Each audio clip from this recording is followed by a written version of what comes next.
আজ আকাশটা মেঘাচ্ছন্ন, চারিদিকে পুরো মেঘে মেঘাময় হয়ে গেছে।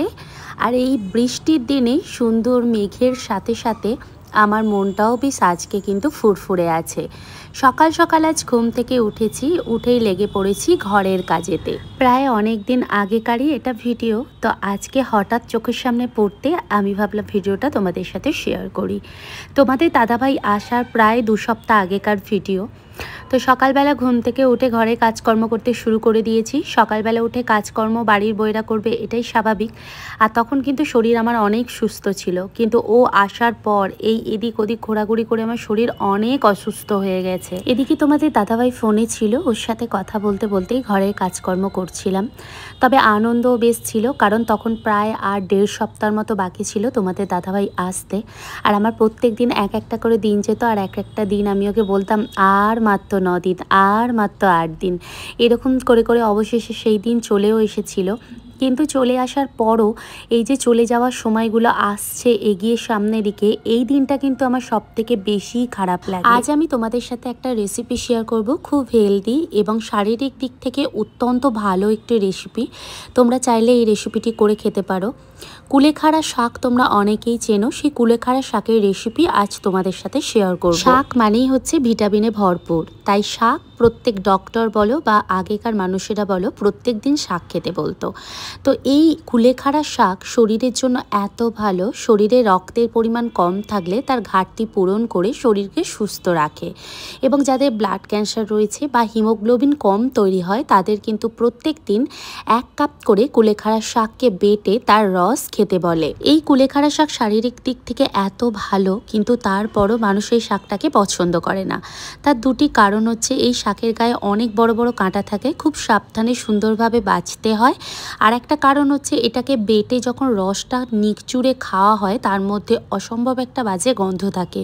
এই গন্ধটা অনেকেই পছন্দ করে না, তাই কুলেখাড়া শাক যারা গন্ধ পছন্দ করে না তারা এইভাবে একবার রান্না করে খেয়ে দেখতে পারে, আশা করি ভালো লাগবে। শাকটিকে বেছে আমি সুন্দরভাবে কেটে নিয়েছি, তার সঙ্গে 2টো পেঁয়াজকেও কুচি করে নিয়েছি।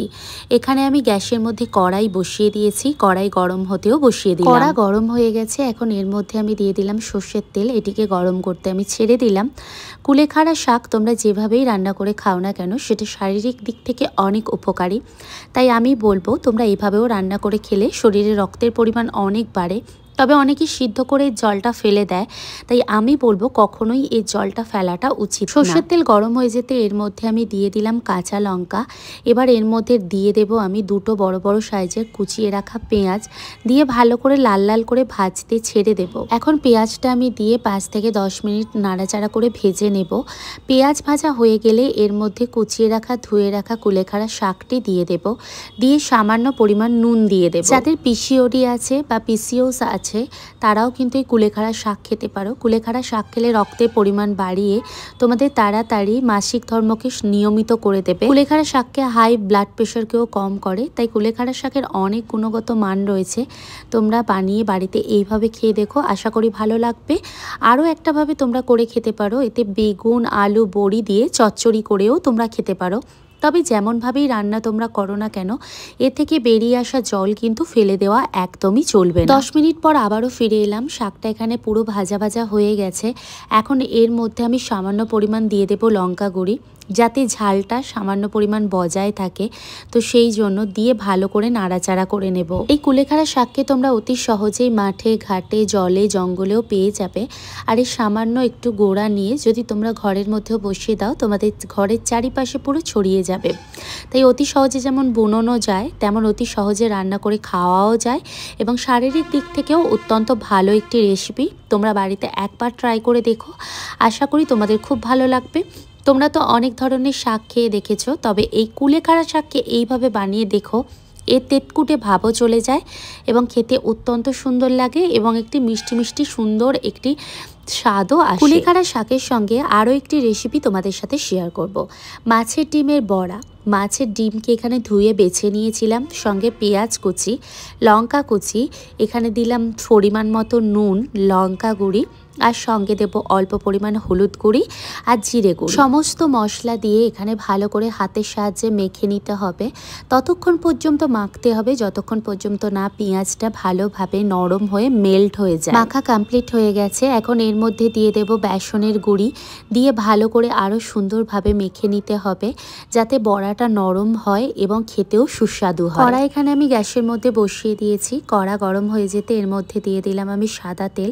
সাদা তেল গরম হয়ে যেতে এর মধ্যে আমি সামান্য পরিমাণ দিয়ে দিয়েছিলাম হলুদ, যাতে মাছের ডিমের বড়াটা দেওয়ার সঙ্গে সঙ্গে ফোটে না, গোটা গায়ে পড়ে, তো সেই জন্যই আমি অল্প পরিমাণ হলুদ দিলাম। মাছ ভাজা বা মাছের ডিমের বড়া বা যে কোনো ভাজা যদি তোমরা করো এবং সেটা যদি ফাটবার ভয় থাকে, গরম তেলের মধ্যে সামান্য নুন আর হলুদ গুঁড়ি দিয়ে দিলে আর কিন্তু ফুটবে না এবং অতি সহজে নির্ভয়েতে তুমি সেই রান্নাটা করে ফেলতে পারবে। মাছের ডিমটা এক পিঠ ভাজা হয়ে যেতে আরও এক পিঠ আমি উল্টে দিলাম।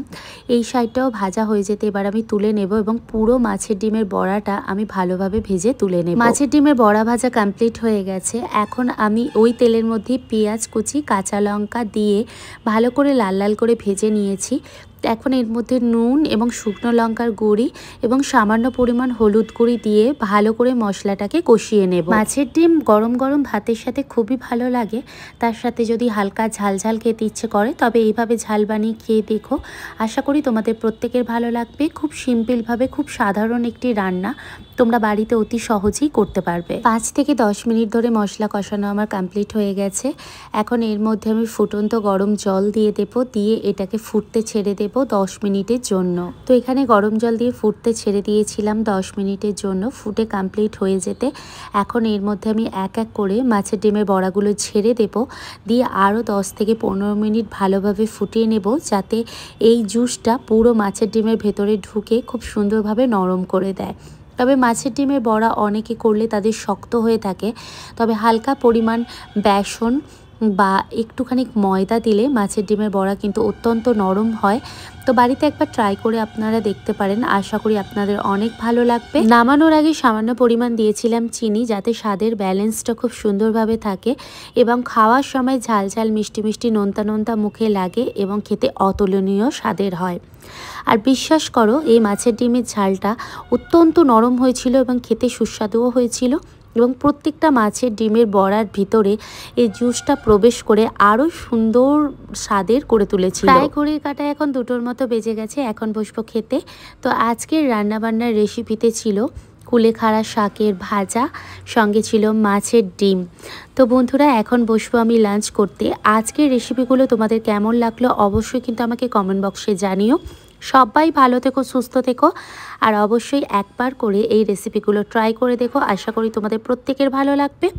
ভালো থেকো।